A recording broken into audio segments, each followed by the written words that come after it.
Hey folks, it's Vic Noble here with another trading example for you for the week ending November 23rd, 2007. Hope you all had a great Thanksgiving to all of our American friends.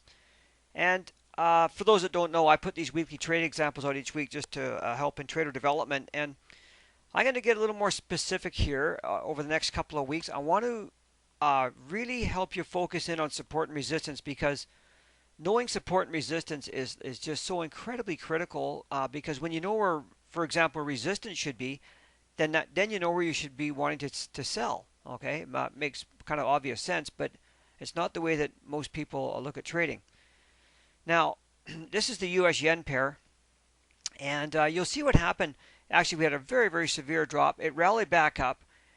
It's no fluke that it actually rallied right back up to this low. As a matter of fact, this low used to be the ultimate support. It came flying down here and it couldn't go down any further and bounced up. And look where it came back to here and started to go down again.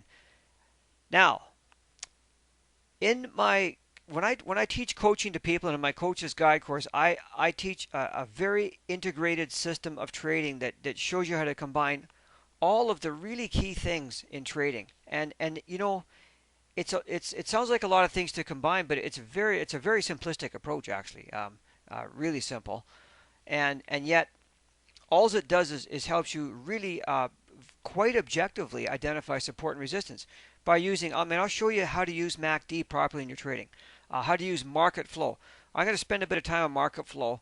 Boy, I tell you, there are great benefits in knowing market flow. Market flow helps you. What it is, it's a way to determine trend direction without using any technical indicators, moving averages, nothing. Simply price action, because price is king. Price doesn't lag. Moving averages lag, MACD lags, everything lags, but market flow is immediate, and I'm going to show you how to read that. We'll do a little more detail on that next week, and then we'll show you it in action after that. But by using that together with pivots and Fibonacci levels, sound money management, this stuff is all really important. You can't just trade, you know, independent of all of the other factors, or you're going to have trouble. You have to put everything together properly, which is exactly what I have integrated in the coaching. And you know, you got to know, for example, where exactly do you want to get in? Exactly. Where do you want to put your stops? Exactly. How do you manage your trade once you're in it, and where do you take your profits and all that kind of stuff? This is all critical information, and I know it's a lot to absorb, and I don't want to bore you to tears here right now with all this, but anyway, let's proceed with this trade here, and I want to show you what happened coming into the 19th here on the 4-hour chart. Of course, we've got a very negative currency pair. The U.S. versus the yen has been absolutely tanking. The U.S. dollar has been in big trouble, falling hard against these other currencies. So when you get selling opportunities in here, boy, you know, you're aligned with the fundamentals as well, and you've got yourself a great trading opportunity. Little rally, spinning top, doji, negative price action. You know, this is negative. This is not positive. This is negative action. By the way, the market flow at this point was actually down as well on the 4-hour chart. Okay, and here was the hourly chart. The market flow was down, and like I said, I'm going to give you. I'm just mentioning it now, but I'm going to get into more detail on this next week. So I really want you to learn this, and then you know, like I say in the coaching, I integrate all of these things together into a concise trading plan that you can go away with and know what you're supposed to be looking for precisely, not sort of a fuzzy idea about, you know, this could or that might happen or whatever. Now at this point here, market flows down. Everything is in line here actually for a sell on this currency pair. And what we want to do is we want to sell at resistance. Doesn't that make sense? If you can figure out where resistance is at really accurately, that's where you want to sell. I've already told you before in past sessions, these old lows that used to be support, all in this area. Look at all this support. It breaks it. Look where the price has trouble when it rallies back up, right back up into here. And when you combine this with other factors, and then when you put the whole thing together into a package of a nice tight trading system, boy, that's just what you want. And look what happened when it tried to hit to it again here. See?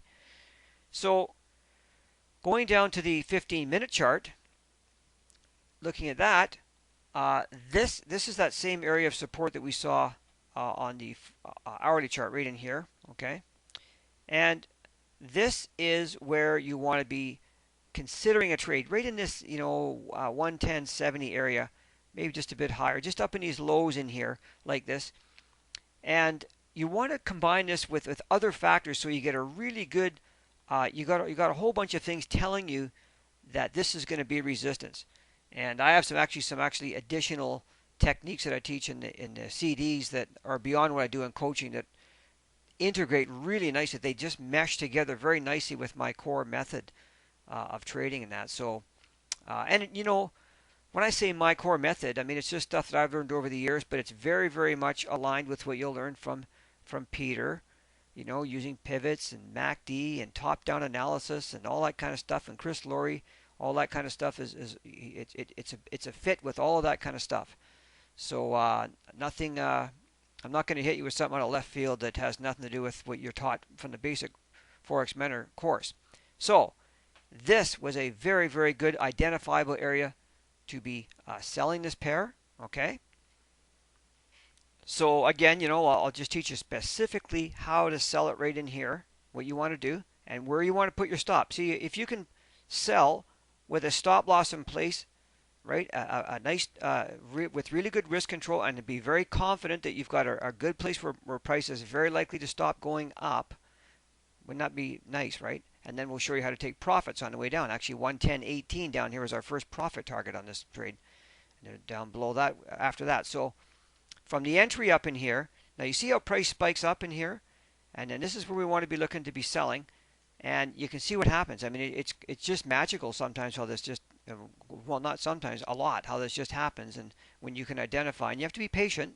This is a patience game as well. And then as it tumbles down here, remember I said 110.18 is our first target right into here. It's about 50 pips of profit in that thing. Okay, so with about a 30 pip risk in the first place, and then down below here we had even further profit targets down here. So in any event, it's all about support and resistance, people, and it's the thrust of what I teach. I think I teach a pretty simple system. Maybe you can just read through some of the testimonials and you'll see that how it's helped people and that, which is the whole idea. I mean, that's why we're doing this, and to see people move ahead is very gratifying for me personally. And so anyway, next week I'm gonna give you some more detailed information on market flow, and we'll get into that and show you exactly how that works, and then after that we'll show you, okay, how do we use that specifically in our trading to start looking for a trade. So there you go. That's for the week ending November the 23rd. I hope you guys have a great weekend, and I'll be back next week.